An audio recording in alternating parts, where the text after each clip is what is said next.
प्रजननरञ्जना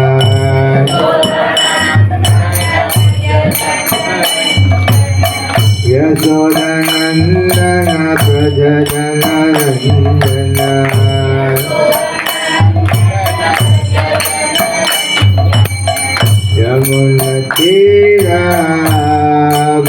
यमुनतीरावनचारे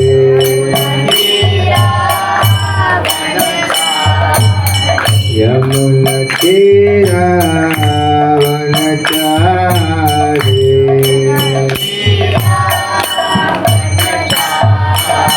जय राधा माधवा कुंज बिहारी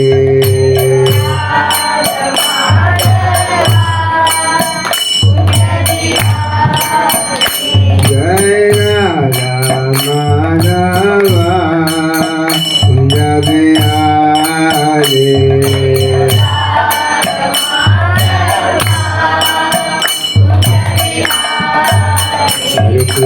हरे Krishna Krishna Krishna Hare Hare Hare Ram Ram Ram Hare Hare Hare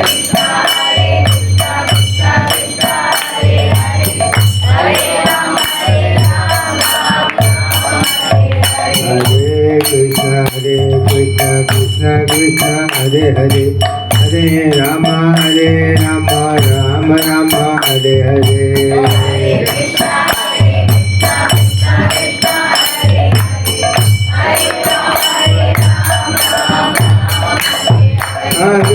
Krishna Krishna Krishna Hare Hare Hare Ram Ram Hare Hare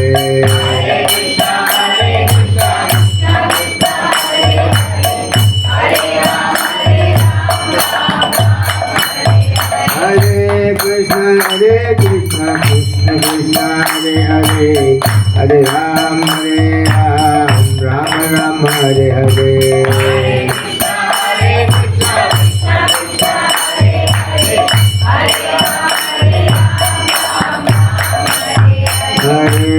Hare Krishna Krishna Krishna Hare Hare Hare Ram Ram Hare Hare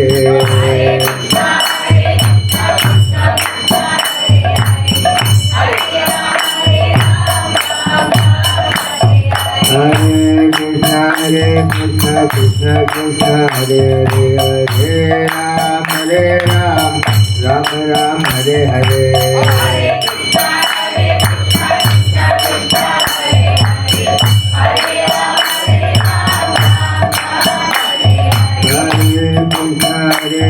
Krishna Krishna Hare Hare Hare Ram Ram Hare Hare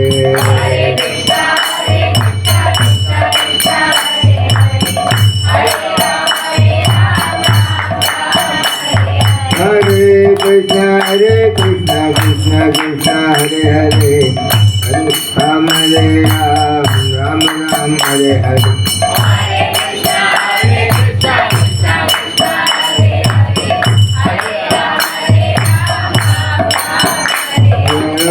Prabhupada Jaya Prabhupada Prabhupada Jaya Prabhupada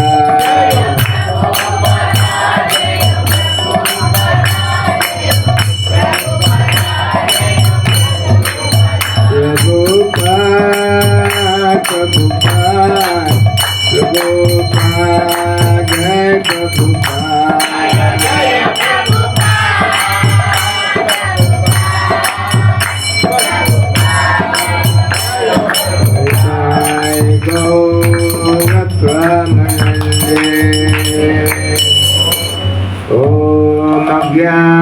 ज्ञानतिमिरन्दस्य ज्ञानरञ्जनशलाकया चक्षुरुन्मिलितं येन तस्मै श्रीगुरुवे नमः। श्रीचैतन्यमनोभीष्टं स्थापितं येन भूतले स्वयं रूप कदा मायं ददाति स्वपदान्तिकम् वन्देऽहं श्रीगुरून् श्रीयुतपादकमलान् श्रीगुरून् वैष्णवंश्च श्रीरूपं संव्रजातं सहगणा रघुनाथान्वितं तं सजीवं साद्वैतं सावधूतं परिजनसहितं कृष्णचैतन्यदेवं श्रीराधाकृष्णपादं सहगणललिता श्रीविशाखान्वितं च हे कृष्ण करुणा सिन्धु दीनबन्धो जगत्पते गोपीशा गोपिका कंठा राधाकान्त नमोस्तुते तप्त कंचन गौरांगी राधे वृंदावनेश्वरी वृषभानुसुते देवी प्रणममे हरिप्रिये वंशकल्पतरुभ्यश्च कृपा सिन्धुभ्य एव च पतितानं पावनेभ्यो वैष्णवेभ्यो नमो नमः। जय श्री कृष्ण चैतन्य प्रभु नित्यानंद श्री अद्वैत गदाधर श्रीवासदि गौर भक्तवृंद। हरे कृष्ण कृष्ण कृष्ण हरे हरे हरे राम राम राम हरे हरे। वंदे अनन्तभूतेश्वरं श्री चैतन्य महाप्रभुं निजोप्यार प्रसादात् भक्ति शास्त्र प्रवर्तक। அனைத்து பக்தர்களுக்கும் என்னுடைய அன்பான வந்தனங்கள். பகவானுடைய அனுகிரகத்தினாலும் பக்தர்களின் அனுகிரகத்தினாலும் முக்கியமாக ஆசா பக்தி வேதாந்த சுவாமி பிரபுபதா அகில உலக கிருஷ்ண பக்தி இயக்கத்தின் ஸ்தாபக ஆச்சாரியராகிய ஸ்ரீல பிரபுபாதாவின் கருணையினால் நமக்கு இந்த பாக்கியம் கிடைத்துள்ளது. வைஷ்ணவ சமுதாயத்துக்குள்ளே நுழைந்து வைஷ்ணவர்களுடைய சங்கத்தை ஏற்றுக்கொண்டு வைஷ்ணவர்களின் மத்தியிலே உட்கார்ந்து பகவானுடைய உன்னதமான தர்ம உபதேசங்களை கேட்பதற்கு பிரபுபாதா நமக்கு வழிவகுத்திருக்கின்றார். ஆகையினால் நம்முடைய முதற்கண் வணக்கம், நம்முடைய நன்றி கடன் அனைத்தும் சில பிரபுபாதாவிற்கு எப்பொழுதும் இருக்க வேண்டும். ஒரு பக்தர் பிரபுபாதாவிடம் சொல்லுகின்றார், பகவத்கீதையினிலே 6வது அத்தியாயத்தில் 37வது பதத்தினிலே பகவான் கிருஷ்ணர் எடுத்துரைத்திருக்கின்றார், ஆயாத்தி சதயோபேதோ யோகா சலித்த மானச அப்பிரதிஷ்ட மகாபாவ் கம் கதிம் கிருஷ்ணா கச்சதி என்று. அர்ஜுனன் கேட்கின்றார் கிருஷ்ணனிடத்தில், முழுமை பெறாத யோகிகளின் பக்தர்களின் நிலை என்னவென்று. ஆன்மீகத்தினிலே ஈடுபட வந்துள்ளனர், ஈடுபட்டு பாதி வழியினிலேயே ஆன்மீகத்தை விட்டு போனவர்களின் கதி என்ன?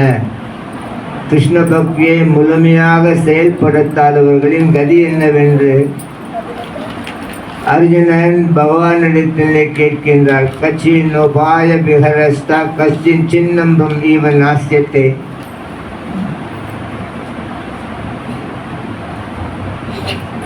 அர்ஜுனன் கேட்கின்றார், பக்தியின் முழுமை பெறாத பக்தர்களின் நிலை எல்லாமே முழுமையாக வீணாகி விட்டதா? அவர்களுக்கு இந்த உலகத்திலும் ஒன்றும் கிடையாதா? அடுத்த உலகிலும் ஒன்றும் கிடையாமல் போய்விடுமா என்று கேட்கின்றார். அதற்கு பகவான் 6வது அத்தியாயத்தில் 40வது பதத்தில் எடுத்துரைக்கின்றார், பார்த்தா நைவே நாமுத்ரா விநாசாஸ்திய வித்யத்தை. பகவான் சொல்லுகின்றார், அர்ஜுனா, இந்த பக்தி மார்க்கத்தினிலே ஈடுபட்டவர்களுக்கு என்றுமே எந்த நஷ்டமுமே கிடையாது என்று. கல்யாண கஷ்டித் என்றால், கல்யாணம் என்றால் மங்களகரமான இந்த தர்ம பாதையிலே ஈடுபட்டுள்ளவர்களுக்கு இந்த உலகத்திலோ அடுத்த உலகத்திலோ எந்த நஷ்டமே கிடையாது என்று சொல்லுகின்றார். பிறகு 6:41 பகவான் சொல்லுகின்றார், பிரப்யா புண்ணியா கிருதான் லோகம் உசித்வே சாஸ்வத்தே சமா சூச்சினாம் ஸ்ரீமதாம்கே யோகா பிரஸ்தவ ஜாயத்தே என்று. அர்ஜுனா, பக்தியை முழுமையாக முடிக்காதவர்கள் அடுத்த பிறவியினில்லை நல்ல பக்தர்களின் குடும்பத்தில் பிறப்பார்கள்.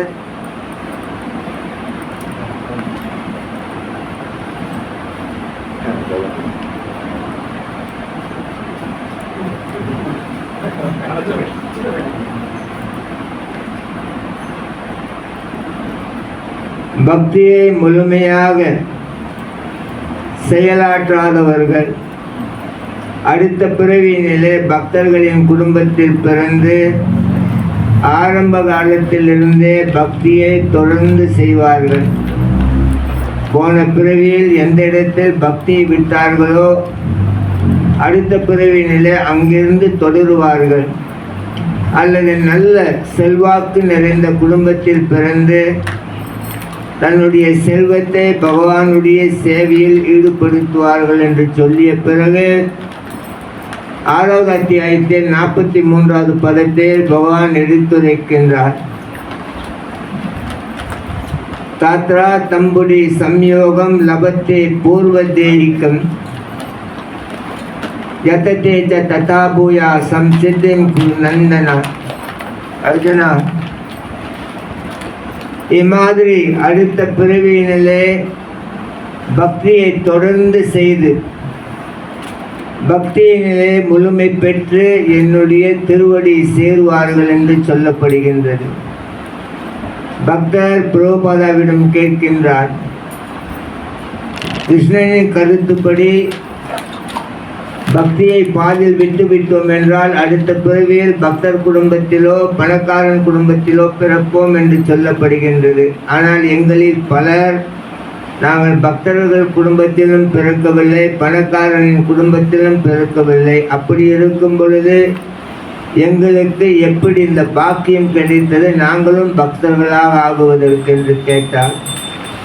அதற்கு பிரபுபாதா சொன்னார், அந்த பாக்கியத்தை நான் உங்களுக்கு ஏற்படுத்தி கொடுத்திருக்கின்றேன் என்று. ஆகையினால் நாம் பெரிய பக்தர்களாக என்று கருதக்கூடாது.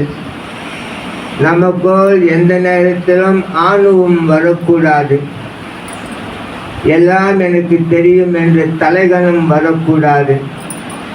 காரணம், நாம் இன்று இங்கு உட்கார்ந்திருந்த தர்ம வழியினிலே வாழ்வதற்கான வழியை ஏற்படுத்தி கொடுத்திருக்கின்றார் ஆசா பக்தி வேதாந்த சுவாமி பிரபுபதா. ஆகையினால் எப்பொழுதும் நாம் அவருக்கு மரியாதை செலுத்தி நன்றி கடனுடன் வாழ்ந்தோம் என்றால் நிச்சயமாக கிருஷ்ணருடைய முழுமையான அனுகிரகம் நமக்கு கிடைக்கும். சைத்தன்ய மகாபிரபு சொல்லுகின்றார், சைத்தன்ய சரிதாமிருத்தத்தினிலே மத்திய லீலா 22வது மத்திய லீலா 19வது அத்தியாயத்தில் 145வது பதம் கொண்டு சைத்தன்ய மகாபிரபு சில தர்ம உபதேசங்களை ஸ்ரீல ரூப கோஸ்வாமியிடம் எடுத்துரைக்கின்றார். இவைகளை நீங்கள் கவனமாக கேட்டறிந்து உலகம் மாற வேண்டுமென்றால் அவைகளை உன்னதமான பக்தர்கள் மட்டும்தான் மாற்றி அமைக்க முடியும். வெறுமென்று பேசிக்கொண்டு தலைகணம் பிடித்து கொண்டு போட்டியுடன் தர்மத்தை யாராலும் பயிற்சி செய்ய முடியாது. நாம் மாற வேண்டும். முதலில் நாம் மாறினோம் என்றால் உலகம் மாறும் என்பதை நாம் கருத்தில் கொண்டு மற்றவர்களைப் போல் உலகம் மாற வேண்டும், நான் மாறவில்லை என்றாலும் பரவாயில்லை என்ற போலி வேஷம் கொண்டு யாருமே தர்மத்தின் வழியினிலே வாழ முடியாது. ஆகையினால் சைத்தன்ய மகாபிரபு சொல்லுகின்றார், ஸ்ரீல ரூப கோஸ்வாமி இடத்தினிலே மத்திய லீலா 19வது அத்தியாயம் 145 பதம் கொண்டு மகாபிரபு சொல்லுகின்றார், வேத நிஷ்ட மத்திய அர்த்தேகா வேத முகே மணி வேத நிசாத பாப்பக்கரை தர்ம நகி கணே என்று மகாபிரபு சொல்லுகின்றார். இந்த உலகத்தினிலே இந்த வேத கலாச்சாரத்துடன் நிறைய பேர் நாகரிகமாக வாழ்ந்து கொண்டிருந்தாலும், நாகரிகமான வாழ்க்கையை நிறைய மனிதர்கள் வாழ்ந்து கொண்டிருந்தாலும், அவர்களில் நிறைய பேர் பேசுவதை செய்யாமல் இருக்கின்றார்கள். ரூப கோஸ்வாமி சொல்லுகின்றார், வாயில வடை சொல்றான்றாங்களே நிறைய பேர். மகாபிரபு சொல்றார், சும்மா வாயில வடை சொல்றவன் நிறைய பேர் இருக்கான். ஆனால் அவன் சிவலைஸ், அவன் நாகரிகத்துடன் இந்த உலகத்தில் இருக்கான். எப்படி நடக்கணும், எப்படி பேசணும், எப்படி உட்காரணும், எப்படி சாப்பிடணும், எப்படி உடைகளை உடுத்தணும், எல்லாம் நாகரிகம் இருந்தாலும் ஆனால் அவன் பேச்சில் சுத்தம் இல்லை. காரணம், அவன் பேசும்படி நடப்பது கிடையாது. மகாபிரபு சொல்றார் தொடர்ந்து, धर्मचारी मध्ये अया बहुता कर्म निष्ठा कोदि कर्म निष्ठा मध्ये एका ज्ञान श्रेष्ठा. இந்த தர்மவாதிகள் நிறைய சாமிகளை நம்புறாங்கள, கடவுளை நம்புறவங்களுக்கு இடையே 50% மேல கர்மிகள் என்று சொல்றார் மகாபிரபு. கர்மினா ஏதோ ஒரு பௌதீக வேண்டுதல்களுக்காக, பௌதிக ஆசைகள் நிறைவேற வேண்டும் என்பதற்காக பலனை எதிர்பார்த்து தெய்வ வழிபாடில் ஈடுபட்டிருப்பவர்கள். மகாபிரபு சொல்றார், பாதிக்கு மேல அந்த மாதிரி பக்தர்கள் இருக்காங்க. அதுல ஒருத்த கோடிக்கணக்கான அந்த மாதிரி கர்மிகள்ல ஒருத்த ஞானி சிரேஷ்டா. ஞானினா நானே வந்துட்டு எருமை மாடு மாதிரி இந்த உலகத்தில் உழைக்கணும், நானே கழுத மாதிரி இந்த உலகத்தில் உழைக்கணும், எவ்வளவு உழைத்து எவ்வளவு சம்பாதனை செய்தாலும் ஒரு நாளைக்கு இறந்த பிறகு எல்லாமே என்னிடமிருந்து பறிக்கப்படுமே, ஆகையினால கடுமையாக எருமை மாடு மாதிரி உழைக்கிறத விட்டுட்டு உடல் பேணி காப்பதற்கு எவ்வளவு தேவையோ அவ்வளவுக்கு நான் உழைக்க போகிறேன். மற்ற நேரங்களில் நான் இந்த தன்னுணர்வு பெறக்கூடிய நிலைகளை பார்க்க போறேன்னுட்டு இந்த கருமிகளில் நிறையா கோடிக்கணக்கான கருமி கோயிலுக்கு போகிறாங்க, எனக்கு ஏதாவது கிடைக்குமான்னுட்டு அவர்களுக்கு இடையில ஒருத்தன் சிந்திக்கிறானா, இதெல்லாம் என்ன கிடைக்குதுங்க, கொடுத்தாலும் நம்ம என்ன செய்ய போகிறோம், சட்டித்த பிறகு நம்மகிட்ட எல்லாம் பறிக்கப்படும். உலகத்துக்கு வரும் பொழுது பூஜ்ஜியத்தோடு வந்தோம், போகும் பொழுது எல்லாமே பூஜ்ஜியம் தான். சரி, தன்னுணர்வு நிலையை நம்ம அடையவன்னுட்டு அதுக்குள்ள ஒருத்தன் நிலையை நுழையிறான். மகாபிரபு சொல்றார், ஏகி கோதி ஞான மத்தியே அயா ஏகா ஜன முக்தா கோதி முக்த மத்தியே துர்லபம் ஏக கிருஷ்ண பக்தா. நல்லா ஃபோக்கஸ் பண்ணி கேளுங்க. நல்லா கேட்கப்பவர்கள் தான் நல்லா பேச முடியும். ஆகையினால மகாபிரபு சொல்ற, இந்த மாதிரி ஞானிகள் இருக்காங்களே, எதுக்காக கடுமையா எருமை மாடு போல கழுதி போல உழைக்கணும், கொஞ்சம் உடலுக்கு எவ்வளவு தேவையோ, நம்ம வயிற்று பொழப்புக்கு எவ்வளவு தேவையோ அவ்வளவுக்கு உழைப்போம். மற்ற நேரங்களில் நம்முடைய தன்னுணர்வு, நம்ம எங்கேருந்து வந்தோம், எதற்காக வந்தோம், இங்கேருந்து முடிந்த பிறகு இங்கேருந்து எங்கே போகிறோம், அதை ஆராய்ச்சி செய்கிறதுல இறங்குவன்னுட்டு அவங்க இறங்குறான். கோதி கோதி கர்மிகளில் ஒரு ஞானி அறிவாளி. பிறகு மகாபிரபு சொல்கிறார், முக்தானம் அப்பி சித்தானம் நாராயண பராயண சுதுலபம் பிரசந்தாத்மா கோதிசு அப்பி மகாமுனி. இந்த ஞானிகளில் யாரோ ஒருவனுக்கு வந்துட்டு முக்தி கிடைக்குது. என்ன முக்தி? ஏகாத்ம முக்தி. பகவானிடத்துல ஒன்றிணைதல் கூடிய முக்தி கிடைக்குது அவனுக்கு. பிரம்மஜோதி முக்தின்னு சொல்றோம். சாலோக்கியா, சாரிஸ்தி, சாமிப்யா, சாகுப்யா, ஏகாத்மான்ட்டு 5 விதமான முக்தி இருக்கு. 4 விதமான முக்தி பகவானுடைய லோகத்துல வாழ்ந்து பகவானிடத்துல சங்கம் ஏற்று பகவானுடைய ரூபத்தை போல பகவானுடைய ஐஸ்வர்யங்கள் போல வாழக்கூடிய 4 பகவானுடைய லோகத்தில் இருக்கு. 5வது ஏகத்வா, பகவானுடைய லோகத்திலிருந்து விலகி தனிப்பட்ட முறையில் பகவானுடைய அந்த பிரம்ம ஜோதியில் கலக்கணும், நானும் கடவுளாக ஆகணும். அப்படியே இந்த ஞானிகள்ல ஏதோ ஒருவனுக்கு அந்த முக்தி கிடைக்குது, ஏகாத்ம முக்தி. ஆனால் பக்தர்களுக்குள்ள அதுக்கு அவங்களுக்கு வந்துட்டு அதில் விருப்பம் கிடையாது. மகாபிரபு சொல்றார், முக்தானம் அப்பி சித்தானம் நாராயண பராயண பிரசந்தாத்மா சூதலபம் பிரசத்தாத்மா.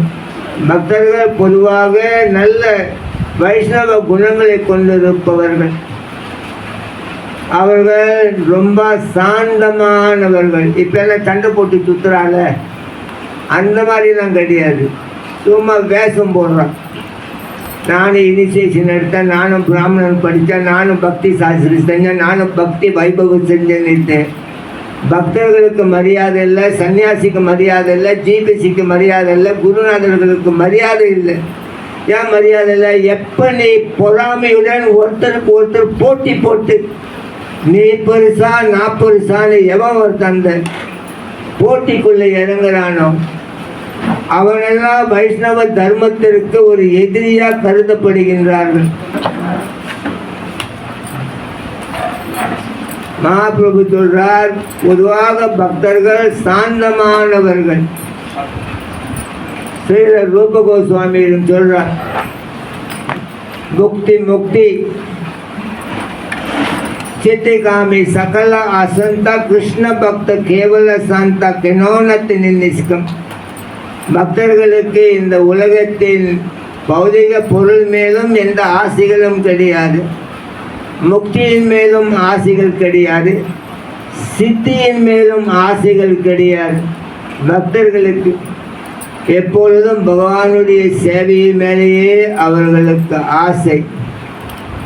மகாபிரபு ரூப கோஸ்வாமியிடம் சொல்லுகின்றார், பிரம்மண்டா பிரம்மித்த கோனா பாக்யவான் ஜீவா குரு கிருஷ்ண பிரசாதே பாய் பக்தி லத்த பீஜ. அமாதிரி பக்தர்கள் உலகத்தில் மிக மிக பாக்கியம் செய்தவர்கள்.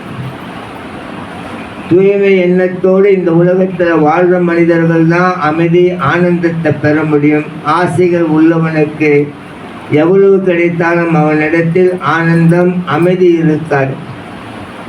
மார்பு சொல்றார், பல பல பிறவிகளில் பல பல லோகங்களை சுற்றி கொண்டிருக்கும் இந்த கர்மி ஞானி கடைசியில் ஒரு ஆன்மீக குருவின் சம்பந்தம் கிடைக்கும் பொழுது,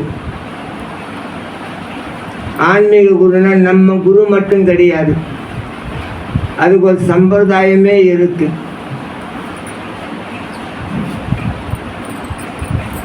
பக்தர்களின் வைஷ்ணவர்களின் கருணை கிடைக்கும் பொழுது அவனுக்கு இந்த பக்தி என்னும் விதை அவனுடைய இதயத்தில் பதிக்கப்படுகின்றது. மகாபிரபு சொல்றார், மலையான கராசே அரோபி ஜக்சனா ஸ்ராவணோ கீர்த்தன ஜலே காயேன சேச்சனா. மகாபிரபு சொன்னார், இம்மாதிரி பக்தி என்னும் விதை தன்னுடைய இதயத்தில் பதித்த பிறகு ஒருவன் அந்த விதைக்கு தண்ணீர் ஊற்ற வேண்டும். இம்மாதிரி சிராவணம் கீர்த்தனம் கவனத்தோட காது கொடுத்து அடக்கத்தோட கேட்கணும். எனக்கு எல்லாமே தெரியும்ட்டு உட்காரக்கூடாது, அடக்கம். கீர்த்தனம் பகவானுடைய கேட்டதை நம்ம வாழ்க்கையில கீர்த்தனம் செய்யணும், பயிற்சி செய்யணும். மகாபிரபு சொல்றார், யதி வைஷ்ணவா அபராதா உதே அத்திமாதா. தொடர்ந்து மகாபிரபு ரூப கோஸ்வாமியிடம் சொல்றார், அந்த விதை பக்தி என்றும் விதை நல்ல மரமாக வளர்ந்து நல்ல உயர்வாக வளர்ந்து பகவானுடைய திருலோகத்தில் போய் அது சேரும் பொழுது பகவானுடைய திருலோகத்தை அடைய முடியும். ஆனால் யார் ஒருவன் வைஷ்ணவ அபராதம் செய்து கொண்டிருக்கின்றான், அதை நம்ம நிறைய செய்கிறோம். அதனால தான் இயக்கம் பெருசாக வளர முடியாது. இல்லைன்னா வைஷ்ணவ தர்மம் உலகத்தையே கைப்பற்ற முடியும். எப்பொழுது ஒருவருக்கு ஒருவர் நம்ம மரியாதை செய்து கொண்டு வாழுகின்றோமோ, பக்தியை பயிற்சி செய்து கொண்டிருக்கின்றோமோ, மகாபிரபு சொல்றார், வைஷ்ணவம் அபராதம் செய்பவனுக்கு அந்த பக்தி என்ற விதை விளைக்கம் போவது கிடையாது, விளையாதுன்னு சொல்லிட்டார். 6 வித செயல்கள் வைஷ்ணவ அபராதமாக கருதப்படுகின்றது. ஒன்று, வைஷ்ணவர்களை கொல்லுவது மிக மிக பெரிய பாவம் அது. இரண்டாவது, வைஷ்ணவர்களை தவறாக பேசுவது மிக மிக பெரிய பாவம் அது. மூன்றாவது, வைஷ்ணவர்கள் மேல் பொறாமை கொள்வது மிக மிக பெரிய பாவம். நான்காவது, வைஷ்ணவர்களை பார்க்கும் பொழுது கோபமாக வருவது 4வது விதமான வைஷ்ணவ அபராதம்.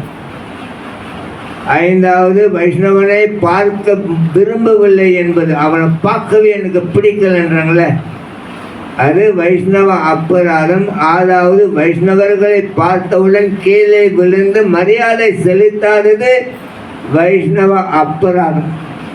அதை நம்ம அன்றாட செய்துக்கிட்டு இருக்கோம். உண்மையா இல்லைங்களா? ஆதி காலத்தில் 1980 நாங்கள்லாம் சேர்ந்த பொழுது எல்லாம் கீழே உழுவும். இன்னைக்கு எவனும் உழுவ மாட்டோம். ஏன்னா எல்லாத்தையும் நீங்கள் பக்தி சாஸ்திரி பக்தி வைபவ போட்டு எல்லாத்தையும் குருவாக்கி விட்டுட்டீங்க. அவன் வாயிலேயே வடை சுட்டுக்கிட்டு இருக்கான். புரியுது அவங்களுக்கு?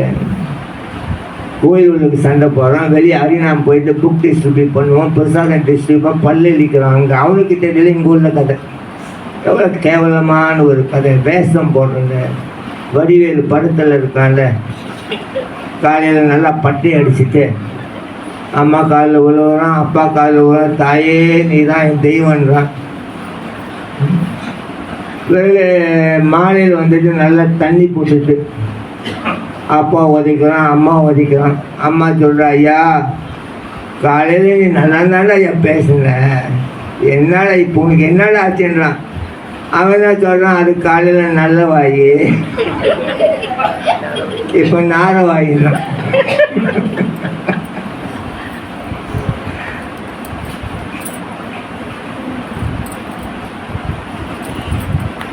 இயக்கத்தில் நம்மளுடைய நண்பன் யார் எதிரி யாருன்னு தெரியாமல் வாழ்ந்துக்கிட்டு இருக்கு. உண்மையான கதைகளை நான் சொல்கிறேன், உங்களை நான் சொல்கிறேன்னு நினைக்காதீங்க. அப்படியே உங்களுக்கு இருந்தால் மாறிக்கிங்க, அவ்வளோதான்.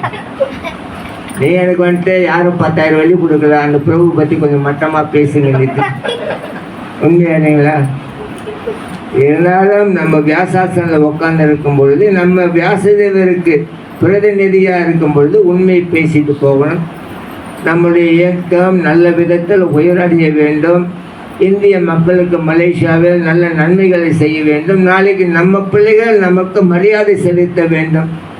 நான் இஸ்கானம் என்ற இயக்கத்தில் இருக்கின்றேன் என்று பெருமிதம் கொள்ள வேண்டும் அவர்கள். அப்படி இருக்க வேண்டும் என்றால் இயக்கம் சரியான முறையிலே நாம் வழிநடத்தினோம் என்றால் தான் நம் பிள்ளைகளே நாளை நம்மை மதிக்கப் போகின்றார்கள். இல்லை என்றால் அவர்கள் என்ன சொல்ல, அப்பா வாயை பொத்து வாயிலே வடை சுடாதணும்.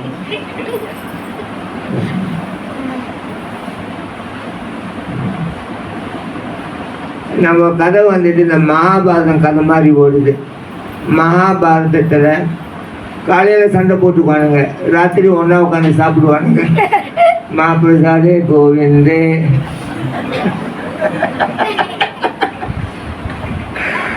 ஆனால் 2 கூட்டத்தில் யாரோ ஒருத்தன் துரியோதனன் இருக்கான், யாரோ ஒருத்தன் யுதிஷ்டிரன் இருக்கான். உண்மையா இல்லைங்களா? அதை மகாபிரபு சொல்கிறார், யதி வைஷ்ணவ அபராதி. நரோத்தமதாஸ் அழகாக சொல்கிறார்,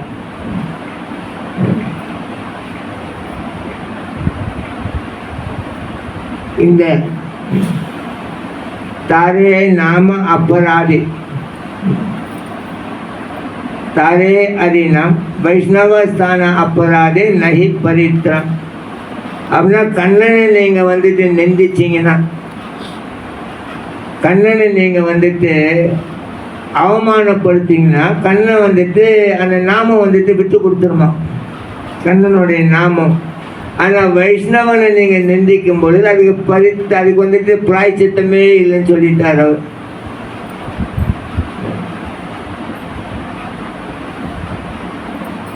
ஆகையினால நம்முடைய இயக்கம், நம்முடைய பக்தர்கள், நம்முடைய சமுதாயம் நல்ல உயர்வான நிலைக்கு வர வேண்டும் என்றால் முதலில் நாம் பக்தியை முறையாக ஒழுங்காக செய்ய வேண்டும்.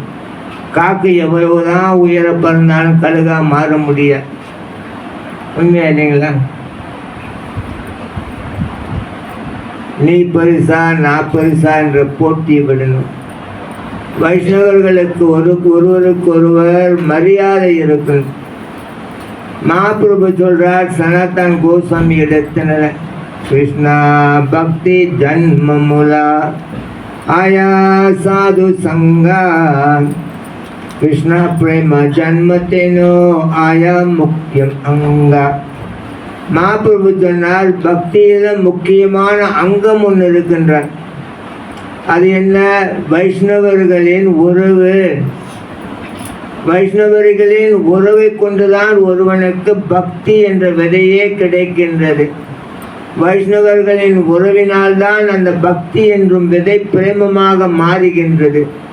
அந்த பிரேமம் அடைந்த பிறகும் கூட உண்மையான பக்தர்கள் வைஷ்ணவ சங்கத்தை விடுவது கிடையாது.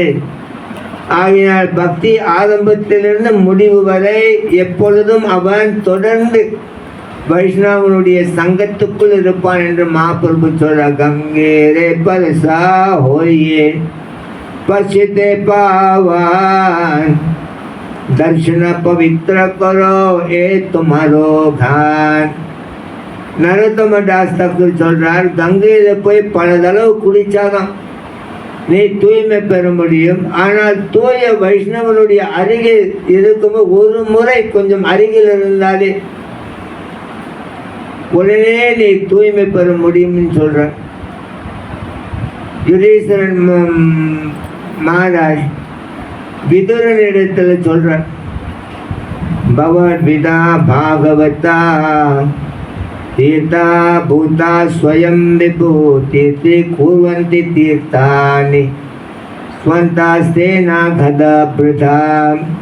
ஸ்ரீமத் பாகவதத்தில் 1வது காண்டத்தில் 13வது அத்தியாயத்தில் 10வது பதத்தில் யுதீஸ்வரன் சொல்றார் விதுரனை பார்த்து, நீங்க தான் இந்த உலகத்துல புண்ணிய ஸ்தலம்னு சொல்றார். நீங்க பகவான் கிருஷ்ணனை எப்பொழுதும் இதயத்தில் சுமந்து சுத்திக்கிட்டு இருக்கீங்க. போகிற இடத்தையெல்லாம் நீங்க வந்துட்டு புனித ஸ்தலமா மாத்திக்கிட்டு இருக்கீங்க. ஆகையினால நீங்க தான் உண்மையான புனித ஸ்தலம்னு சொல்ற. சௌனக ரிஷி நைமசரண்யா வனத்தில் இருக்கா. சுத்த கோஸ்வாமி போயிருந்தப்ப 80,000 சாதுக்கள் உட்கார்ந்துருக்கா பகவானுடைய கதையை கேட்பதற்காக. அப்ப சௌனக ரிஷி சுத்த கோஸ்வாமியை பார்த்து சொல்றேன், தோம்னா சந்தாசித்தோ தாத்ரா துஸ்தரம் நிஸ்திதி சதம் கலீம் சத்வமரா பும்சாம் கர்ணதாராய வர்ணவம். ஸ்ரீமத் பாகவதத்தில் 1வது காண்டத்தில் 1வது அத்தியாயத்தில் 22வது பதத்தில் இந்த ஸ்லோகம் இருக்கு. சௌனக ரிஷி சொல்ற, சுத்த கோஸ்வாமி வரார் அங்க பகவானுடைய புகழாரங்களை பேசுவதற்காக. சௌனக ரிஷி சொன்னார், பகவான் ஆண்டவனுடைய ஏற்பாடு நீங்கள் இங்கு வந்திருக்கீங்க என்றார். நீங்கள் இந்த கலியுகம் என்றும் இந்த கடலிலிருந்து கரை சேருவதற்கு எங்களுடைய உடல் கப்பலை போல் இருக்கின்றது. நீங்கள் அந்த கப்பல் ஓட்டியை போல பகவானே உங்களை அங்கு அனுப்பியிருக்கிறாரு. கலியினுடைய விளைவுகளிலிருந்து காப்பாற்றுவதற்கு நீங்க தான் சரியான ஆளுங்க. ரொம்ப கவனமாக கேட்க. நானும் சென்டர் திறந்தேன், நானும் சண்டை போட்டுக்கிட்டு இருக்கேன், அந்த சென்டர் எனக்கு எதிரி, இவன் எனக்கு எதிரி, எவனுமே எங்கள் பக்தன் இல்லை, நான் மட்டும்தான் இப்போ ஒழுங்காக பக்தனாக இருக்கேன். அதெல்லாம் வந்துட்டு முட்டாள் வீணா போனவங்கிட்ட போய் நீ பேசலாம். உண்மையான தர்மவாதிகள் பக்தர்கள் அம்மாதிரி பேசவே மாட்டோம். அழகாக சைத்தன்யா மகாபிரபு இப்போ சனாதன் கோஸ்வாமி கிட்ட சொல்கிறேன். மத்திய லீலா 22வது அத்தியாயம் 65வது பதத்திலிருந்து ஸ்லோகம் வருது. ஸ்ரதாவாஞ்சன ஆயா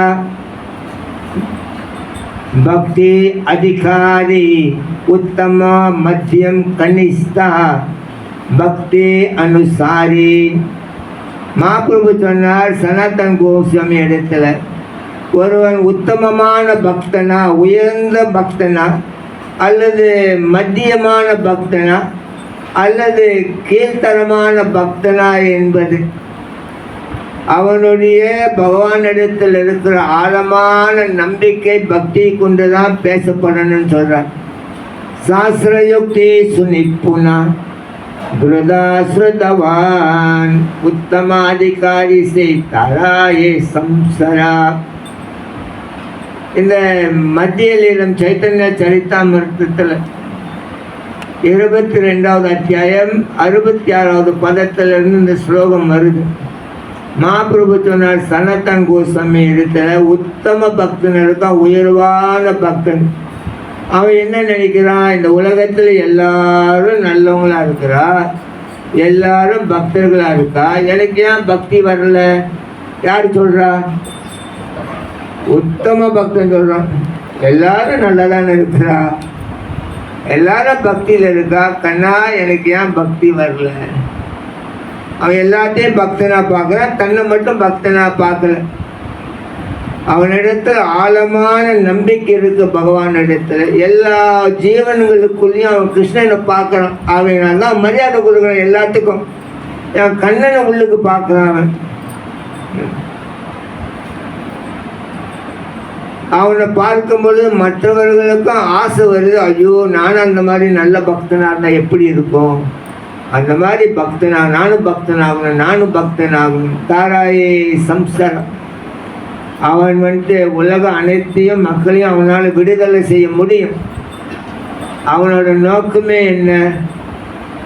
எப்படின்னா இவர்களெல்லாம் கண்ணனை அவனுடைய அழகை ரசிக்கணும், கண்ணனுடைய திருவடியில் அடைக்கலம் பெறணும், கண்ணனுடைய பக்தியை அழகாக செய்யணும். அவனோட ஆசையெல்லாம் எப்படின்னா கிருஷ்ணனுக்குள்ளே இவங்களை சம்பந்தப்படுத்தணும். உத்தம பக்தன். அதுக்கு பெரிய மனப்பான்மை நமக்கு இருக்கணும். சும்மா சுயநலத்தோடு இருந்தால் அது வர. அழகா கோபியர்கள் கோபி கீதத்தில் சொல்றார், தவ கதாமிருதம் சப்த ஜீவனம் கவிபிரீதத்தாம். அழகா பாடுறான். ஸ்ராவண மங்களம் ஸ்ரீமாதாத்தம் புரித ஜானஹே புரித ஜானஹே.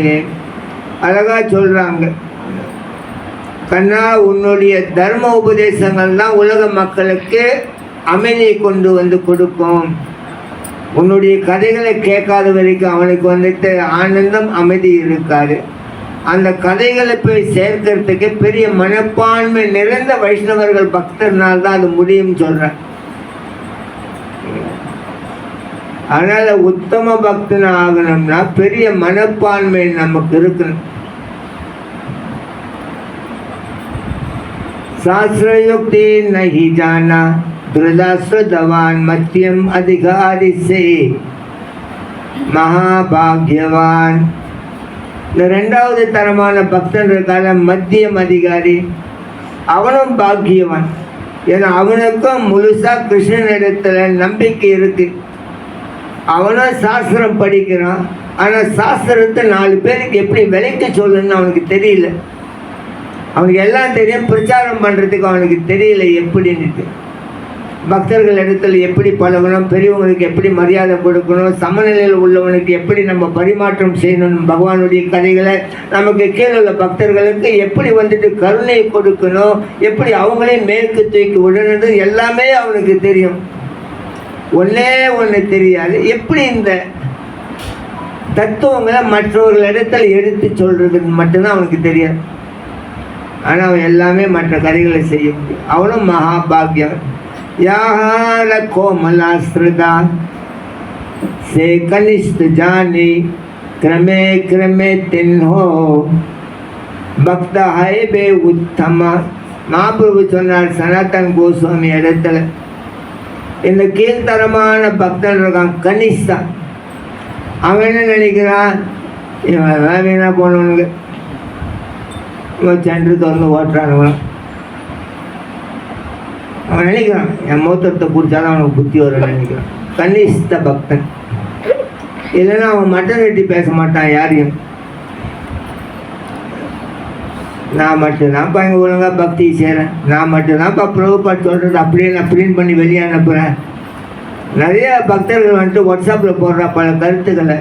நான் சில நேரம் படிக்கிறேன், இவனுக்கே இவன் படிக்காத போடுறான்னு நான் நினைச்சேன். அது அவன் தான் முழுசாக படிக்கணும், அவன் உலகத்துக்கு போட்டுக்கிட்டு இருக்கிறான். சரிங்களா? ஒரு அரசன் மாளிகையில் ஒரு வயசானவர் போய் உட்காந்து பாகவதம் படிக்கிற அன்றாட அவரோட வேலை போய் அரண்மனையில் உட்காந்து பாகவதம் படிக்கணும். அவருக்கு வந்துட்டு 80 வயசு ஆயிடுச்சு. அவர் குடும்பம் பேர பிள்ளைங்களோட வீட்டில் அவர் உட்காந்துருக்குறார். அதனால வந்து பாகவதம் படிப்பார்.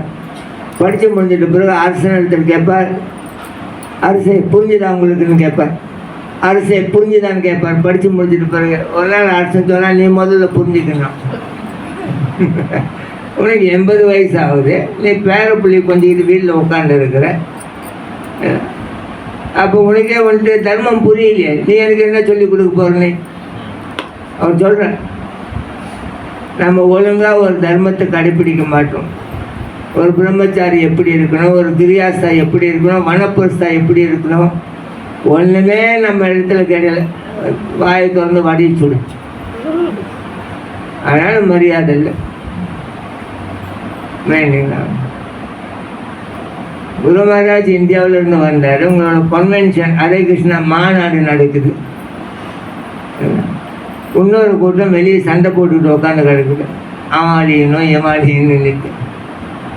புரியுது உங்களுக்கு? அப்போ என்ன மாநாடுல 200,000 வள்ளி செலவு பண்ணி என்ன கற்றுக்கிட்டேனே? ஒன்றும் கற்றுக்கல. குரு மகாராஜ் அங்கே தான் இருக்காரு. நீ இப்படி சண்டை போட்டிங்கன்னா குரு எப்படி ஹாப்பியாக இருப்பார்? பிரபுபாட் சொல்கிறார், 2 பையன்கள் இருந்தாங்க, அப்பாவுக்கு மசாஜ் பண்ணணும், காலை பிடிச்சி விடுன்னு நினைத்து. ஒருத்தன் வந்துட்டு ஒரு காலை பிடிச்சான், சோத்து காலை. இன்னொருத்தர் சொன்னால், இல்லை நான் தான் அந்த சோத்து காலை மசாஜ் பண்ணல. 2 பேருக்கு சண்டை, ஒரு காலை போட்டு பிடிச்சி இழுத்து முடிச்சுட்டாங்க அந்த கதையை. நமக்கு தெரியல, நம்ம நல்லவன் போல வேஷம் போடும். தெரியுங்களா?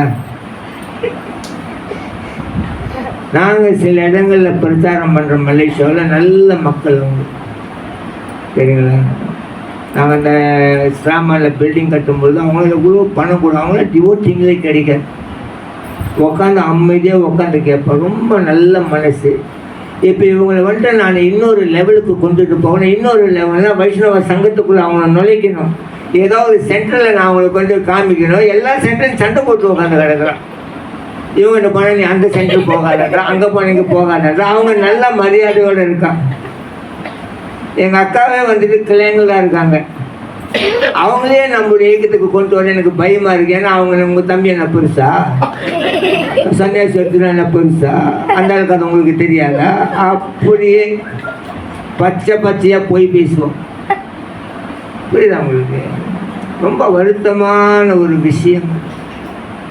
புனிதமான ஒரு இயக்கத்தில், நல்ல ஆச்சாரியமார்கள் உள்ள ஒரு இயக்கத்தில் நம்ம வந்துட்டு தமன சண்டை போட்டுக்கிட்டு இருக்கோம்.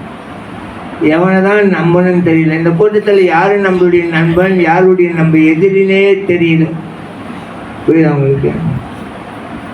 ஒரு கணவனும் மனைவியும் ஹாலிடே போனாங்க. ஒரு ஹோட்டலில் போய் தங்கியிருக்கா, 20 மாடி, 20வது மாடியில் தங்கியிருக்கா. 2 பேருக்கும் ரூமில் சண்டை. நீ பெருசா நான் பெருசா. அந்த ஆள் சொன்னார், போதும் இதோட போதும் சனின்னு, உனக்கு கல்யாணம் பண்ணி நான் என்ன கண்டேன், இதோட போதும், நான் இங்கேருந்து குதிச்சு சாவ போகிறேன்னுட்டான், நான் தற்கொலை பண்ணிக்கிறேன், இதோட போதும்.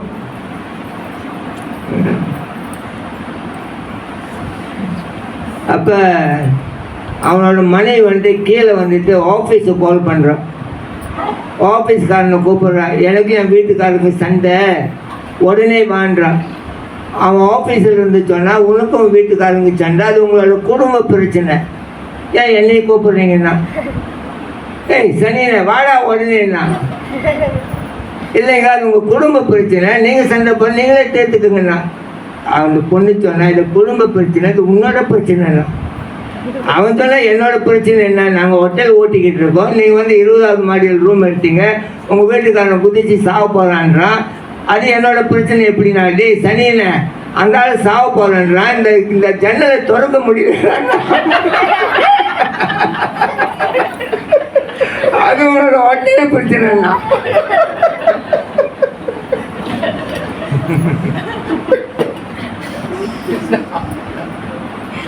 இந்த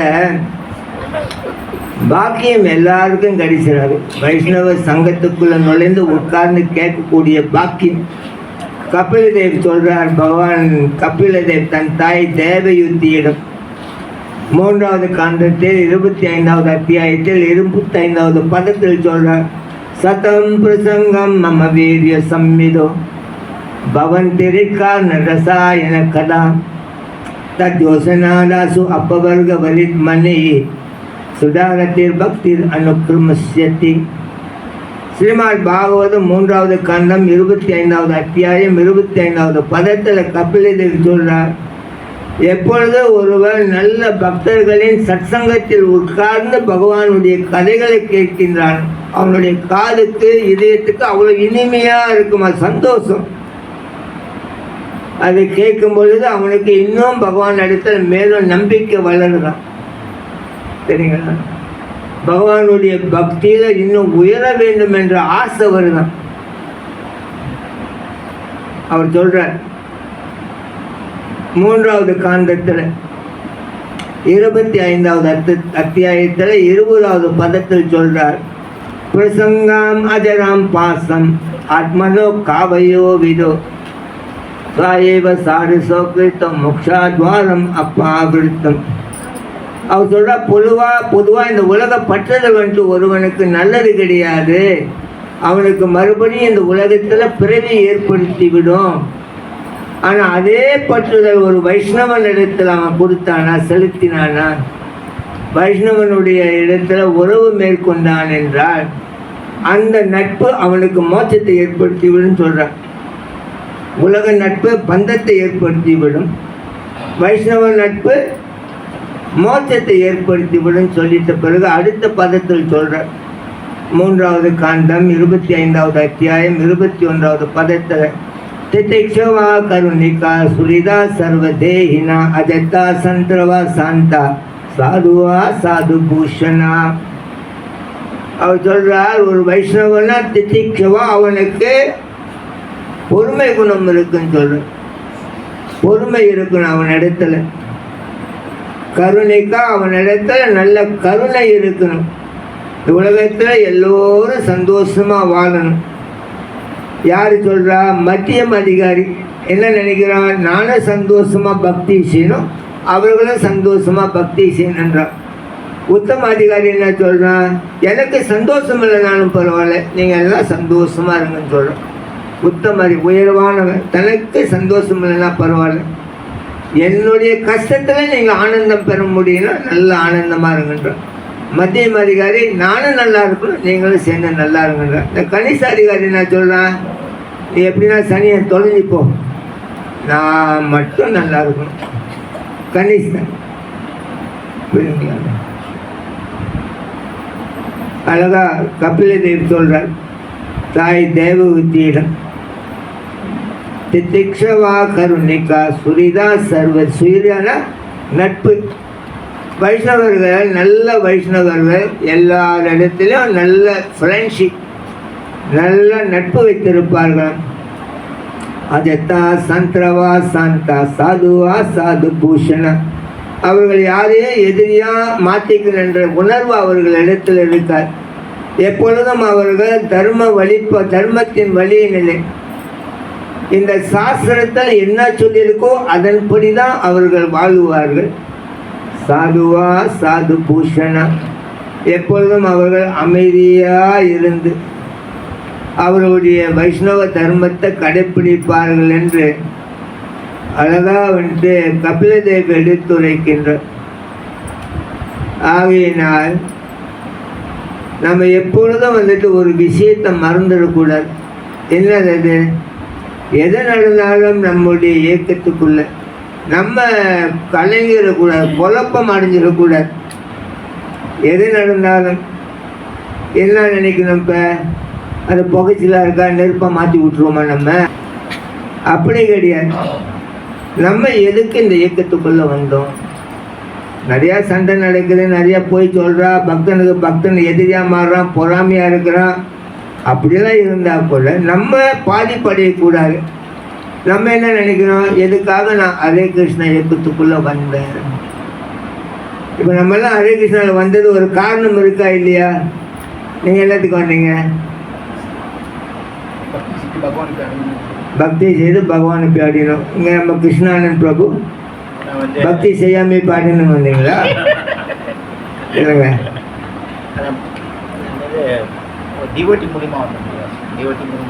எதுக்கு வந்தீங்க? நீங்கள் டிவோட்டி மூலியமாக வந்தீங்க. எதுக்கு வந்தீங்க?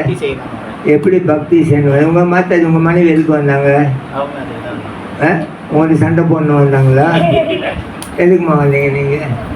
பக்தி தானே. இப்போ புதுசாக யார் வந்திருக்கா ஹரே கிருஷ்ணாவுக்கு இந்த இடத்துல?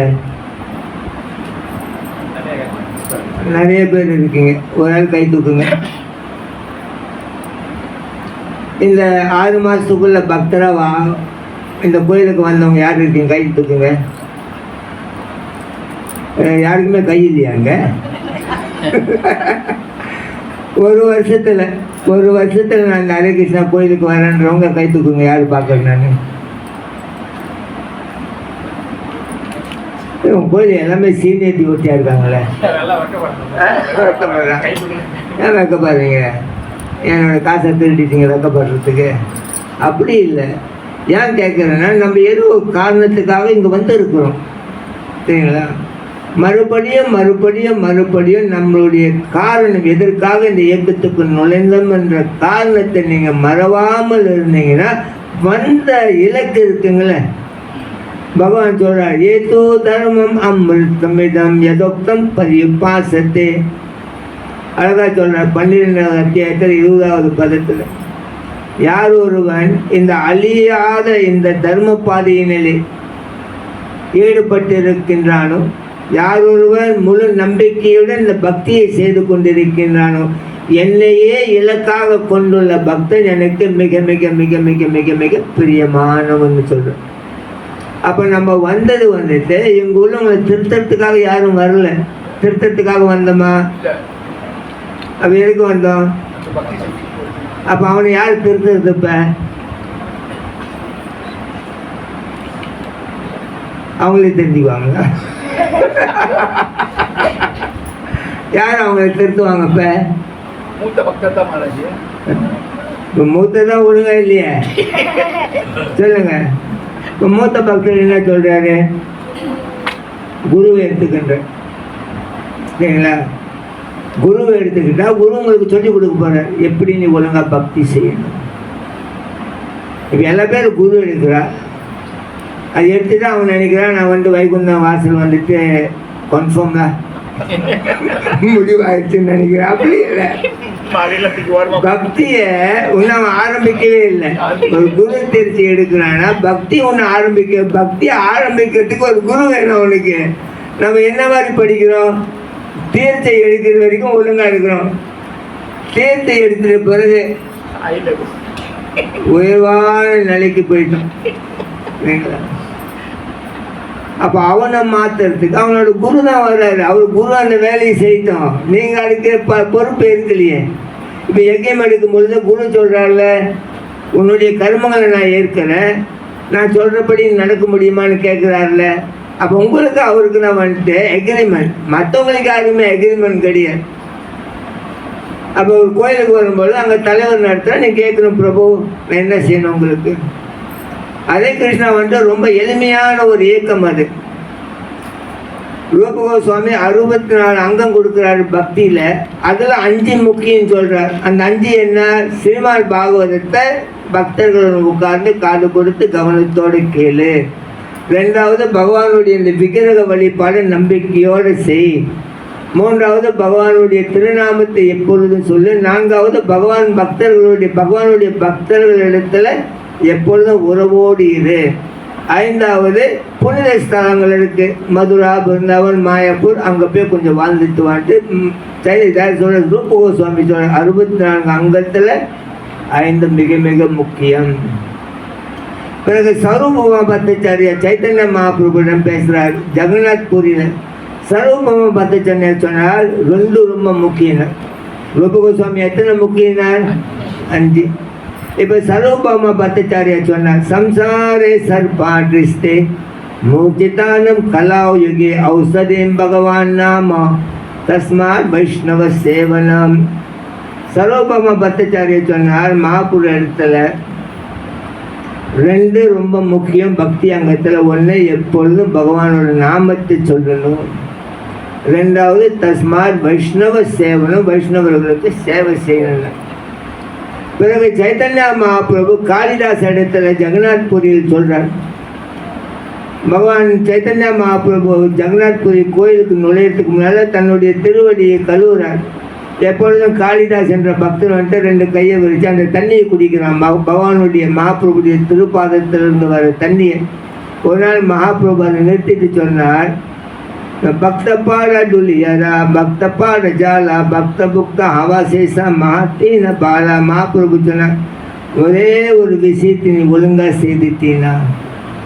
ரூப கோஸ்வாமி 5 சொன்னார், சர்வகுமார் 2 சொன்னார். இங்கே மகாபிரபு ஒன்று சொல்கிறார், வைஷ்ணவனுடைய பாதத்தில் உள்ள தூசி எடுத்துக்கோ, வைஷ்ணவனுடைய திருவடியை கழுவிய தண்ணி எடுத்து தெளிச்சுக்கோ, வைஷ்ணவன் விட்ட பிரசாதத்தை கொஞ்சம் உண்டுக்கோ, வைஷ்ணவன் சேவை ஒன்று செய்தினா நீ வைகுண்டத்துக்கு பேர் வந்துட்டான். ஒன்றே ஒன்று. இது நான் சிம்பிளாக இல்லை எளிமையாக கஷ்டமாக? இது 64 முடியாது, ஓகே. அதில் 5 முடியாது, ஓகே.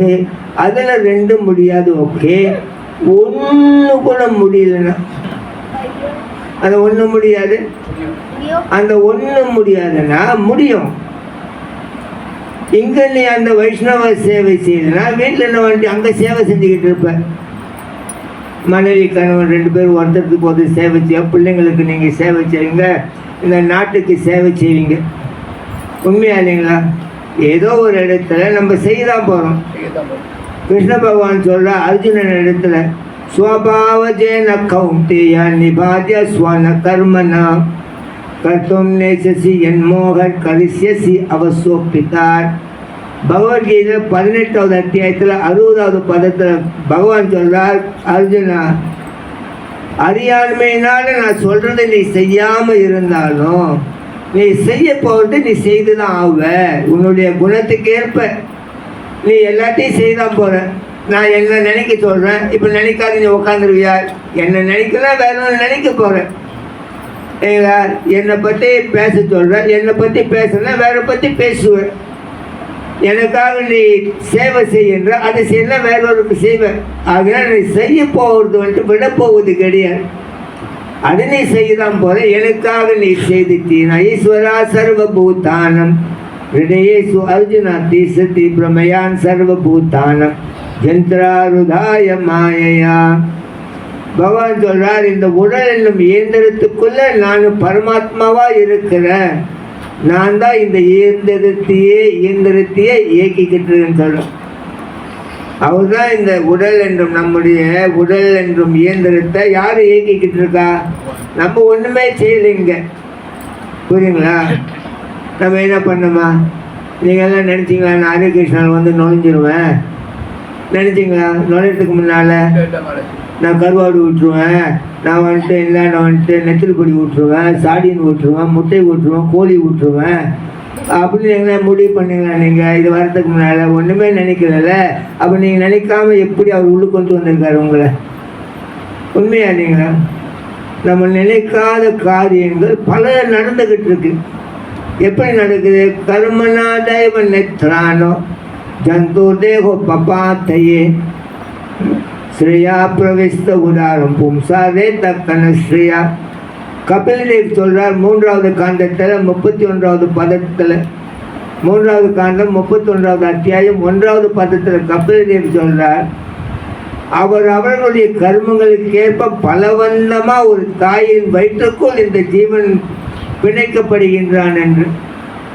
அப்போ நம்முடைய கர்மத்தின்படி இங்கே எல்லாமே நடந்துக்கிட்டு இருக்கு. நீங்கள் நினைச்சது எல்லாமே நடந்துருச்சா? கிருஷ்ணன் பிரபு இல்லையா? நம்ம நினைக்காததெல்லாம் நடந்துக்கிட்டு இருக்கா? நடந்துக்கிட்டு இருக்கு. அப்போ எப்படி நடந்துக்கிட்டு இருக்கு? நீங்கள் போன பிறவியில் போட்ட வேலை இப்போ முடிஞ்சு அது பாட்டு ஓடிக்கிட்டு இருக்கு. நம்ம தான் நினைக்கிறோம் நான் தான் பெஸ்ட்டு. புரோபாத்தோட மூத்தத்தையே உன்னால் கண்ட்ரோல் பண்ண முடியல. நீ எப்போது உலகத்தை கண்ட்ரோல் பண்ணுறீங்களா? புரியுங்களா? எல்லாமே எங்கள் கஷ்டம் தான் பிரபு. சரிங்களா? ஒரு பெண்மணி வந்துட்டு ஒரு தொழிற்சாலையில் வேலை செய்கிறான். சரிங்களா? அவன் எப்பொழுதும் அவன் வீட்டுக்காரனோட ஃபோட்டோ வந்துட்டு பாக்கெட்லேயே வச்சுருப்பான். எப்போ மன கஷ்டம் வருதோ அந்த ஃபோட்டோவை எடுத்து பார்த்து அப்புறம் கஷ்டத்தை மறந்துடுவா, சிரிச்சுக்கிட்டு ஃபோட்டோ உள்ளுக்கு வச்சுருவான், கண்ணாட்ட வச்சுருவான். எப்போ இந்த தொழிற்சாலையில் ஃபேக்ட்ரியில் முதலாளி ஏசுவான், எருமை மாடி கூட வேலை செஞ்சான், எருமை மாடோட கேவலமாக இருக்கேன், அவளுக்கு அழுவு வந்துடும். நம்ம எருமை மாடுன்னு சொல்கிறான், கழுதுன்னு சொல்கிறான், முட்டாளுன்னு சொல்கிறான். அப்போ அழுதுகிட்டே ஃபோட்டோ எடுத்து பார்ப்போம் வீட்டுக்காரனோட ஃபோட்டோ. பார்த்தோன்னே அவருக்கு வந்துட்டு கொஞ்சம் மனசாந்தம், கண்ணத்தை எடுத்து ஃபோட்டோ வச்சுருவோம். ஒரு நாள் அவன் ஃப்ரெண்ட் கேட்டான், கூட்டாளி, உங்கள் வீட்டுக்காரன் மேலே உனக்கு அவ்வளோ பாசமானு கேட்டான். எப்போ பார்த்தாலும் ஃபோட்டோவை தூக்கிட்டு சுற்றுற, எதுனா ஒன்று பிரச்சனைனா அன்றைக்கி அவனை ஃபோட்டோ பார்த்து அப்படியே சாந்தமாக சுற்றிட்டு உள்ளுக்கு வச்சிடறான். அவ்வளோ பாசமானான். அவன் தானே அவன் மேலே எனக்கு என்ன பாசம்னா அப்படியே ஃபோட்டோ தூக்கிட்டு சுற்றிக்கிட்டு இருக்கேண்ணா. ஏன் தெரியுமா? எப்போ மன கஷ்டம் வருதோ நான் அவனோட ஃபோட்டோ பார்க்கும் பொழுது இந்த தருதலையை விட அது பரவாயில்ல நினைக்கிறேன்னா.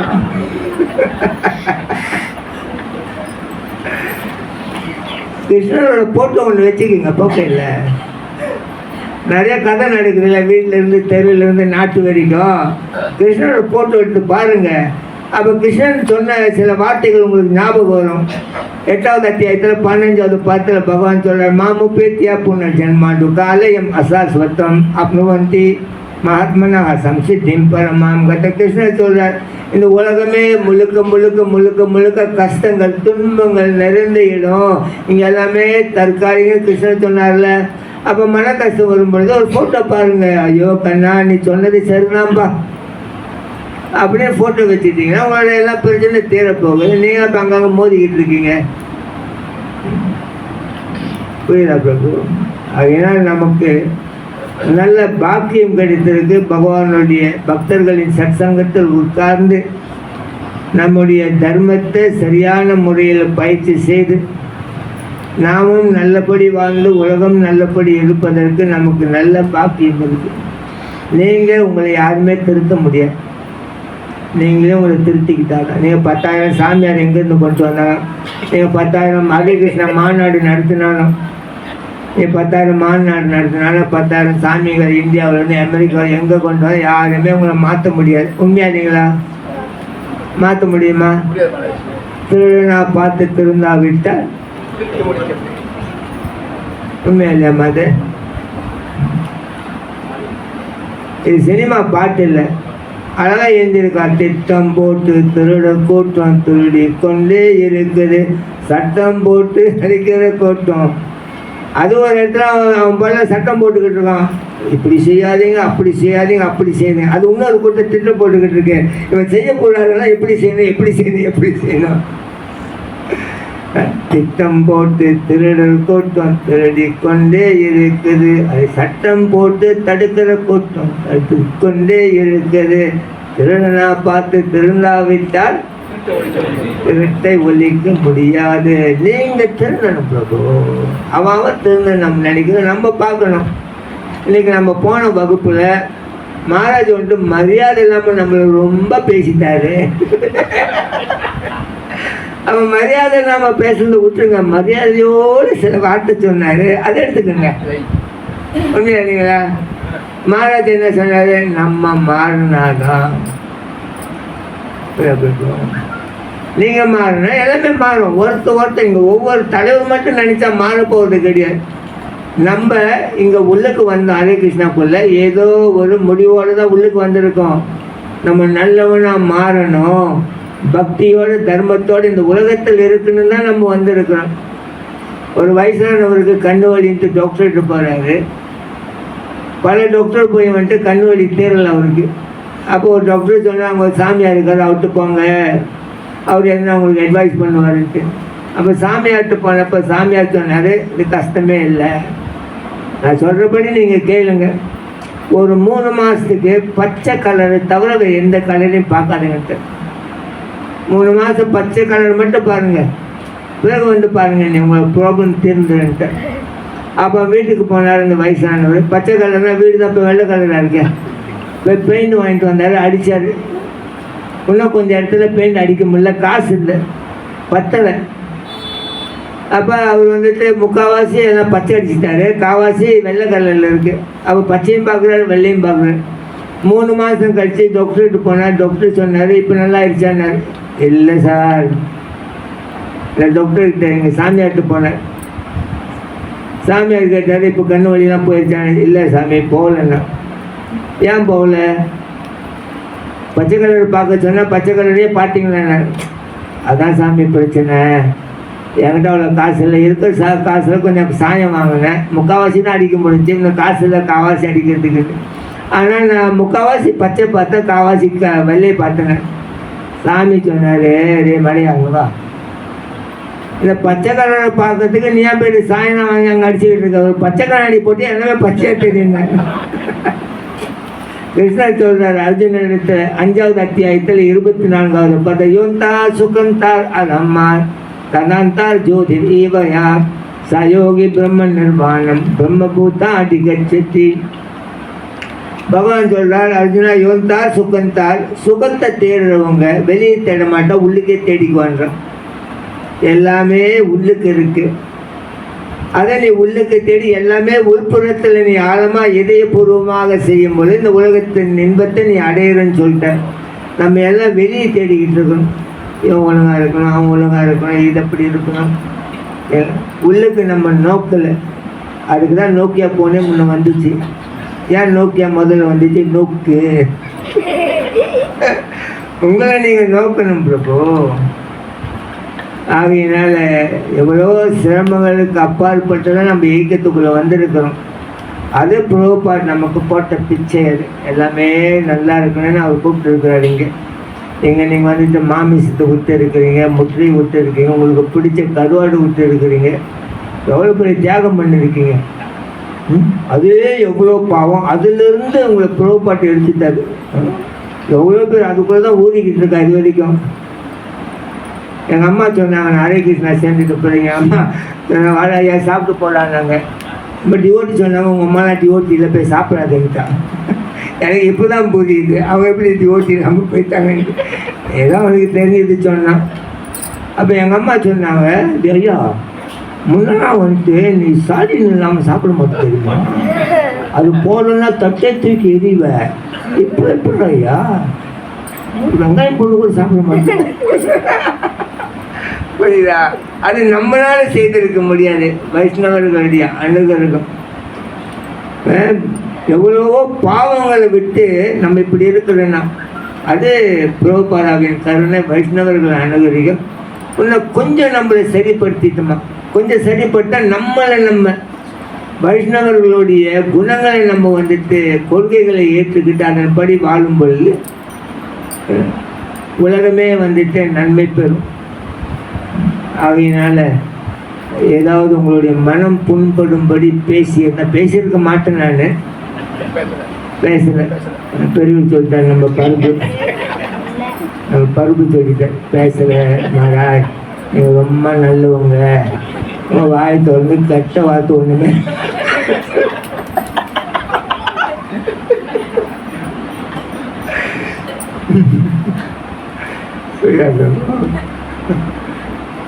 வாய் ஒழுங்காக வைக்கணும் புரியுதுங்க. அதான் பிரச்சனை நமக்கு. ஒரு காட்டில் ஒரு சிங்கம் இருந்துச்சு சரிங்களா, அது எல்லாரும் மேலேயும் வந்துட்டு காண்டமாக இருக்கு. கொஞ்சம் பார்த்தாலே பாயுது, என்னடா பார்க்குறேன்னுட்டு. ஒரு நாள் தூங்கி எழுந்திரிச்சு அவளோட ஒய்ஃபு பக்கத்தில் இருந்தான், அந்த சிங்கத்தோட ஒய்ஃபு. ஆனால் சிங்கம் எல்லாத்தையும் பார்த்தா காண்டம், கொஞ்சம் முறைச்சின்னா பாஞ்சிருவங்க மேலே. காலையில் இருந்துச்சு வாய் திறந்தான், கொட்டாவி வாயை திறந்தா ஒய்ஃபு சொல்லிச்சு வாயை மூடுங்க, வாய் நாடுதுங்க. அந்த சிங்கம் மற்றவங்களாம் பாஞ்சிருக்கோம், நம்ம வீட்டுக்காரம்மா சொல்லிட்டாங்களே. ஏன்னா சில பேர் வெளியே ராஜா வீட்டுக்குள்ளே பூஜாவாக இருப்பா, அதுக்கு ரொம்ப கோபம் உள்ளுக்கு. இருந்தாலும் கட்டின மனைவி நம்ம சண்டை போட முடியுமா? அடுத்து சாப்பாடு இல்லாமல் போயிருங்க, சாப்பாடு கொடுத்தாலும் விஷம் போட்டாலும் போட்டுருவா. அதனால் சிங்கத்துக்கு ரொம்ப கோபம். அப்படியே நடந்து போச்சு. அங்கே வந்து ஒரு கழுதை இருந்துச்சு, கழுதிக்கிட்டு போச்சு, வாய் திறந்துச்சு, என் வாய் நாட்டம் ஆச்சு. கழுதை அதான் கழுதியாச்சே, அது நேராக சொல்லிடுச்சு, சார் உங்கள் வாய் நாடு இருந்துச்சு. எங்கத்துக்கு வந்து பாஞ்சு கொண்டுருச்சேன். எங்கள் வீட்டு அம்மா மேலே காமிக்க முடியல, அங்கே போய் பாஞ்சு கொண்டுருச்சேன். பக்கத்தில் ஒரு ஆட்டு குட்டி இருந்து ஆடு பார்த்துக்கிட்டு இருக்கு. இது உண்மைதானே சொல்லிச்சு, நம்ம காட்டு ராஜா கொண்டுட்டாரு, உண்மை பேசினா பொண்ணுக்கு வர போடுறது. அப்போ சிங்கம் இந்த ஆடுகிட்டு வந்துச்சு, வாய் திறந்துச்சு, நீ சொல்லுச்சு, என் வாய் நாடுடா. வாய் நாடவே இருக்குதுங்களா, அப்படி வாசனை கம கமக்குது இருந்துச்சு. சிங்கத்துக்கு கோவம் வந்துச்சு, என்கிட்டே போய் சொல்கிறேன் நீ. மேலே பாஞ்சு அதை கொண்டுருச்சு. பிறகு அங்கே வந்துட்டு ஒரு நரி இருக்கு, அந்த நரிக்கிட்ட போச்சு. நரி பார்த்துக்கிட்டே இருந்துச்சு. அந்த கழுதை உண்மை சொல்லிச்சு, முடிஞ்சு கதை. ஆடு உண்மையை போய் சொல்லிச்சு. அப்போ நம்ம ரொம்ப கவனமாக இருக்கு. அப்போ சிங்கம் வந்து கழுது நிறைய இடத்துல வாய் திறந்துச்சு, என் வாய் நாறுதான்னு கேட்டு. அப்போ நரி சொல்லிச்சு, அண்ணா என்னை மன்னிச்சிருங்க, இந்த கோவிட் வந்ததுலேருந்து எனக்கு மூக்கு வந்து சரீரம் அடிச்சிருக்கு, மூச்சு விடும்போது.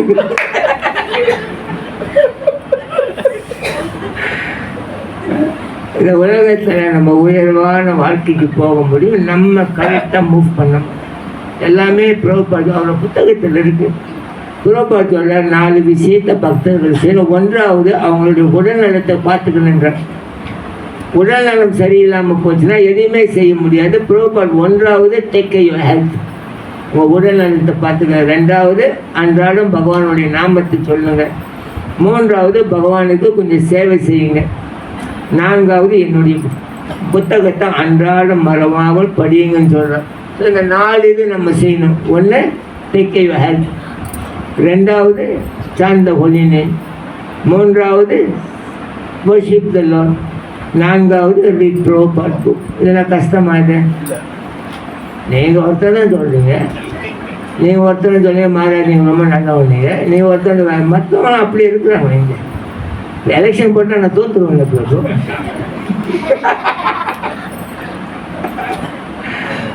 ஆகையால் கிருஷ்ணனுடைய அந்த பக்தி மார்க்கம் ரொம்ப ரொம்ப எளிமையானது. நீங்கள் வரணும் கோயிலுக்கு, கோயில் யாருக்கா பிரபுட்டு போனேன், பிரபு எப்படி இருக்கீங்க பிரபு, நான் என்ன செய்யணுமா உங்களுக்கு, அவ்வளோதான், வேறு ஒன்றுமே இல்லைங்க. உங்களுக்கு என்ன நான் என்ன செய்யணும், பக்தர் பார்க்குறீங்க, அவள் எப்படி இருக்கீங்க, உங்களுக்கு ஏதாவது உதவி வேணுமா, இல்லைனாலும் சரிங்களா, நீங்கள் கேட்கணும். எல்லாம் போய் கேட்க, நான் என்ன செய்யணும், நான் என்ன செய்யணும், நான் என்ன செய்யணும். ஏன்னா உங்களுடைய தர்மம் என்ன, நித்தியமான தர்மம், நீங்கள் சேவகன். அதான் மகாபிரபு சொல்ற, நகம் இப்போ நான் நரப்பத்தி நான் வைஷ்ணு நான் சுத்தரன். நான் வந்துட்டு பிராமணனும் கிடையாது, சத்திரியனும் கிடையாது, வைஷ்ணன் சுத்தரனும் கிடையாது, பிரம்மச்சாரி கிரியாஸ்த வனப்பு சன்னியாஸ் அதுவும் கிடையாது. அப்புறம் யார் கோபி பார்த்து பழக்கமல்லி ஒரு தாசனுங்க. கிருஷ்ணருக்கு சேவை செய்யும் கோபியர்களுடைய கோபியர்களுடைய கோபியர்களுடைய கோபியர்களுடைய சேவகன். அதான் நம்மளுடைய உண்மையான நிலை. அப்போ நீங்கள் கோயிலுக்கு பக்தர் பார்க்கும்பொழுது என்ன சொல்லணும், what can I do for you, பிரபு உங்களுக்கு என்ன செய்யணும், மாதாஜி உங்களுக்கு என்ன செய்யணும். உண்மையாக நீங்கள் என்னன்னு கேட்பேன். ஒரு 10,000 வெள்ளி தேவைப்படுது, கஷ்டத்தில் இருக்கேன். ஓகே மாதாஜி, என்னால் முடிஞ்சு சார் 10 வெள்ளி கொடுக்குவேன். நீங்கள் உங்களுக்கு தான் மலேசியாவில் 1000 டிவோட்டி இருக்காங்க. ஒரு ஆள் 10 வெள்ளி போட்டு எவ்வளோ கிடைக்கும்? எவ்வளோ கிடைக்கும் பிரபு? நம்ம பிரபு அலிகிருஷ்ணன் முத்தி போய் காசை கணக்கு 1000 அவருக்கு என்ன பண்ணி கொடுத்துருப்பாச்சு? 1000 பக்தர் ஒரு வழி கொடுத்தா 1000 வச்சு 10 வழி கொடுத்தா அப்போ கொடுத்துருக்காங்க. இல்லை, உதாரணத்துக்கு சொல்கிறேன். நம்ம 10 வழினாலும் நம்ம பிரபு கை தூக்குறாரு. அதே வந்துட்டு 100 வழினா கை கொஞ்சம் கிளியேறி சரிங்களா? 3 பேர் பேசிக்கிட்டானுங்க எப்படி கோயிலுக்கு நன்கொடை கொடுக்குறது இன்னைக்கு. ஒருத்தர் சொன்னால் அதெல்லாம் ரொம்ப ஈஸின்னா நான் என்ன செய்வேன், சம்பளம் கிடச்சிட்ட பிறகு நான் கோயிலுக்கு போவேன். கோயிலுக்கு போய்ட்டு ஒரு சின்ன வட்டத்தை போடுவேன். சின்ன வட்டத்தை போட்டு அதுக்குள்ளே நான் நிற்பேன். சம்பள காசை தூக்கி மேலுக்கு எறிவேன். அந்த வட்டத்துக்குள்ளே எதெல்லாம் விழுவுதோ அது கோயிலுக்குன்னு டொனேஷன் கொடுத்துருவேன். சின்ன வட்டம் போட்டிருக்கான். அப்போ காசு போட்டு அதை ஒரு வழி கொண்டு நுழையாத. அப்படி தான் நான் டொனேஷன் கொடுப்பேன்னா. அப்போ இன்னொருத்தர் சொன்னால் அப்போ நானே பெட்டருன்னா எப்படா கொடுப்பேன்னா நான் வந்துட்டு பெரிய வட்டத்தை போடுவேன். பெரிய வட்டம், அந்த வட்டத்துக்கு வெளியெல்லாம் எது விழுவுதோ அதை கிருஷ்ணனுக்கு கொடுத்துருவேன்னா. அப்போ இன்னொருத்தர் சொன்னாடி நான் உங்களோட ரொம்ப அறிவாளினா. எப்படின்னா நான் என்ன தெரியுமா சார், வட்டமே போட மாட்டேன்ட்டான். அப்போ எப்படி கொடுப்பேன்? காசை தூக்கி சம்பளத்துக்கு மேலுக்கு எறிவேன். எதெல்லாம் மேலுக்கு நிற்குதோ அது கிருஷ்ணனோட.